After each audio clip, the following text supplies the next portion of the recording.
नमस्कार, जनभावना टाइम्स में आपका स्वागत है। आपके साथ मैं हूं अंकिता। आज़ादी के 75वें साल की पावन यादगार में आज़ादी के अमृत महोत्सव के उपलक्ष्य में और आत्मनिर्भर भारत के सपने को साकार करने के लिए सामाजिक न्याय और अधिकारिता मंत्री डॉक्टर वीरेंद्र कुमार ने अपने मंत्रालय की 8 साल की उपलब्धियों को गिनाया। डॉक्टर अंबेडकर अंतर्राष्ट्रीय केंद्र में आयोजित प्रेस कॉन्फ्रेंस में मंत्री डॉक्टर वीरेंद्र कुमार ने विभाग की उपलब्धियों के बारे में संक्षिप्त जानकारी दी। डॉक्टर वीरेंद्र कुमार ने बताया कि केंद्रीय सामाजिक न्याय और अधिकारिता विभाग सामाजिक, शैक्षिक और आर्थिक रूप से लाभ वंचित वर्गों जैसे कि अनुसूचित जातियां, अन्य पिछड़े वर्ग, सीनियर सिटीजन, मद्यपान और नशीले पदार्थों के दुरुपयोग से पीड़ित ट्रांसजेंडर व्यक्तियों, भिखारियों, घुमंतू जनजातियों, आर्थिक रूप से पिछड़े वर्गों और आर्थिक रूप से कमजोर वर्गों का सशक्तिकरण करके एक समावेशी समाज का निर्माण करने का प्रयास कर रहा है और इसके लिए कई स्कीमों पर भी काम कर रहा है। और अभी तक हम लोग इसमें लगभग 24,000 गांव को ले रहे थे, लेकिन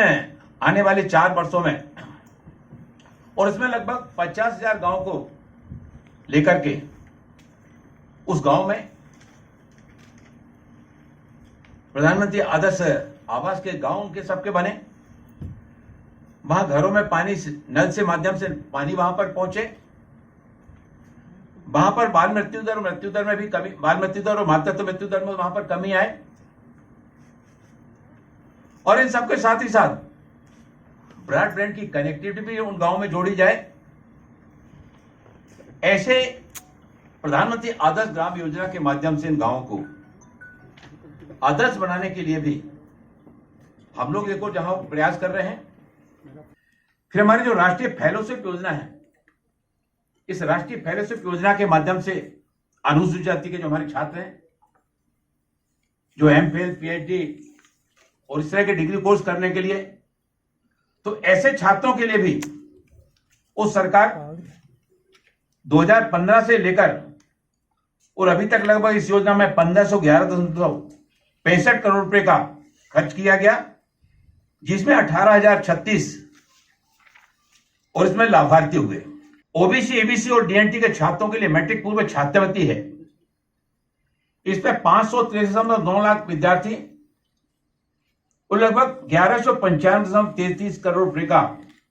व्यय इस योजना के ऊपर किया गया। और इसके साथ ही साथ दिव्यांगता के क्षेत्र में अंतर्राष्ट्रीय सहयोग के लिए भी ऑस्ट्रेलिया की मेलबर्न यूनिवर्सिटी के साथ में, चिली गवर्नमेंट के साथ में और द्विपक्षीय समझौते, ताकि हम अपनी योजनाओं को एक दूसरे के साथ में शेयर करके और इस काम को और भी कितने अच्छे ढंग से किया जा सकता है। दक्षिण अफ्रीका की सरकार के साथ में भी एमओयू पर हस्ताक्षर करने की हमारी प्रक्रिया चल रही है। हमारे जो दृष्टिबाधित हमारे विद्यार्थी होते हैं, ऐसे दृष्टिबाधित दिव्यांगजनों के लिए सांकेतिक भाषा अनुसंधान और प्रशिक्षण केंद्र 2015 में इसकी स्थापना की गई और इसी तरह से 2019 में राष्ट्रीय मानसिक स्वास्थ्य पुनर्वास संस्थान सीहोर में, ये 2 संस्थानों के माध्यम से इस क्षेत्र में भी दिव्यांगजनों के लिए और आदरणीय प्रधानमंत्री जी के कुशल मार्गदर्शन में विभाग इस काम को काफी सक्षमता के साथ में आगे बढ़ाने में लगा हुआ है। जो ISL-RTC के माध्यम से वो 10,000 शब्दों का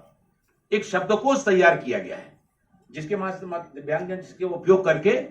और अपनी गतिविधियों को, अपनी शैक्षिक गतिविधियों को और प्रभावी ढंग से बढ़ा सके। पहली कक्षा से लेकर 5वीं कक्षा तक की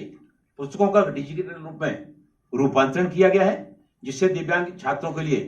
अपनी पढ़ाई को आगे बढ़ाने में काफी सुगम्यता मिल रही है। कक्षा 6वीं से और 12वीं तक की पुस्तकों के लिए भी दिव्यांग छात्रों के लिए, उसके लिए भी डिजिटल स्वरूप प्रदान करने के लिए हम लोग इस दिशा में भी काफी तीव्रता से लगे हुए हैं।